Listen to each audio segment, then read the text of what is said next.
when I called my dad just over a week ago, he said sometimes he'll see these YouTube videos, and he's the type that likes the southern drawl and thinks of himself as being from Missouri. But he's not from Missouri. He's from southern Iowa. There's a difference. It's called a state line.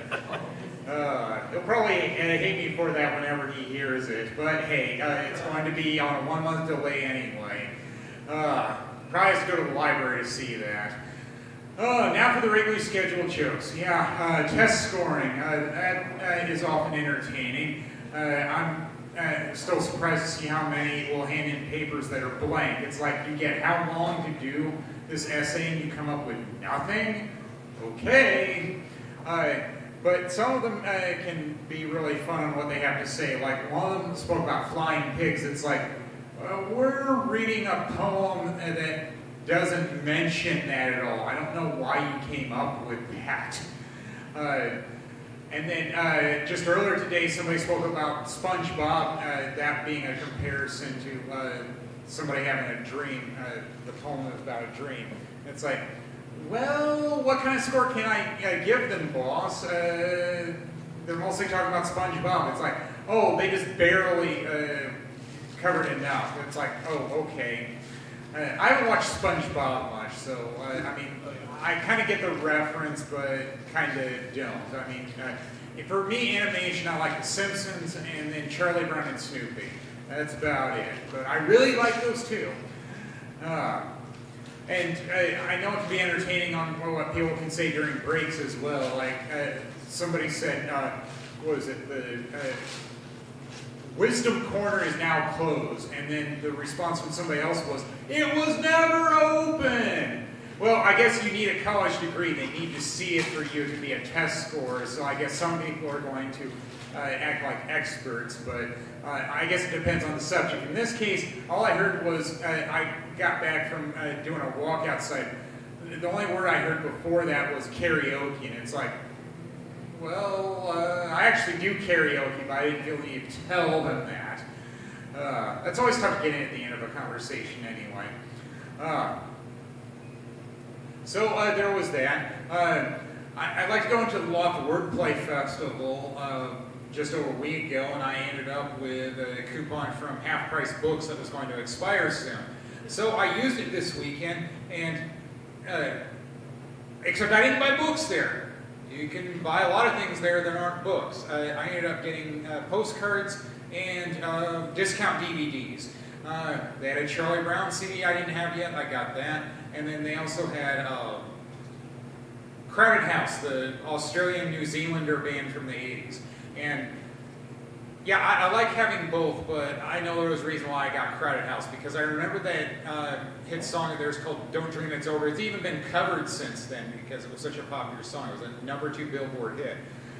Still rings true with me, still relevant, probably timeless.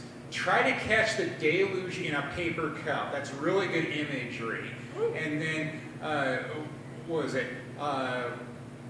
Get in the paper today, Tales of War and of Waste, but you turn right over to the TV page. Yeah, that's still relevant too on reading the paper. I'd much rather read the TV page or the cartoons than all the sad things in the news. It's like the Prince song Sign of the Times, another 80s song that's still timeless. You turn on the telly and every other story is telling you somebody died. That's still relevant.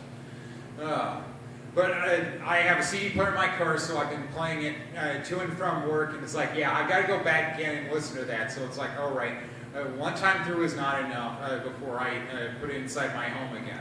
I don't believe in having a lot of things in my car that might get seen and stolen, broken into, whatever. No. So don't take the chance. I can be accident prone, that's not a good thing, but thankfully I haven't gotten too badly injured yet, but I'm always worried about that.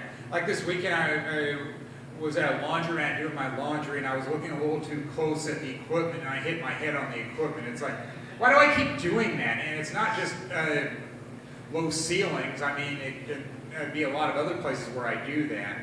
And I'm wondering, all right, should I get out my bike helmet and wear that? But then I'd probably look like an idiot if I did that. I just need to be more careful. I should know that by now, but I still haven't learned my lesson, I guess.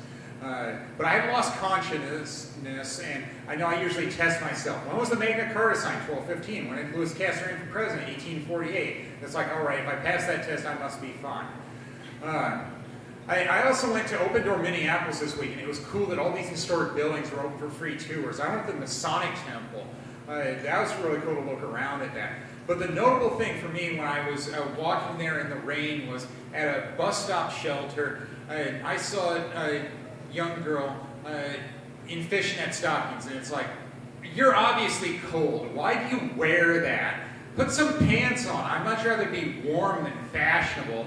But I am, after all, a dude. We don't care as much about fashion as women do. I guess she'll learn. But all I'm thinking about that is that's not the first time I've seen that. And I remember a coworker was like that. She was shivering at the workplace because she wanted to be fashionable more than warm. And then I would try to offer her a packet of cocoa. And that's still a running gag I sometimes have with her. Do you eat cocoa?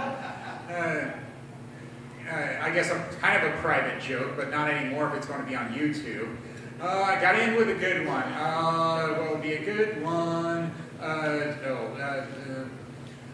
St. Paul Saints game. I went to that this weekend. It was cool and windy, and I couldn't sit for the whole game. No surprise there. Hopefully it'll warm up soon. But it's always fun at the Saints game. I'll go to more this season. So I guess that'll do it with me. Thank you, been great. Woo!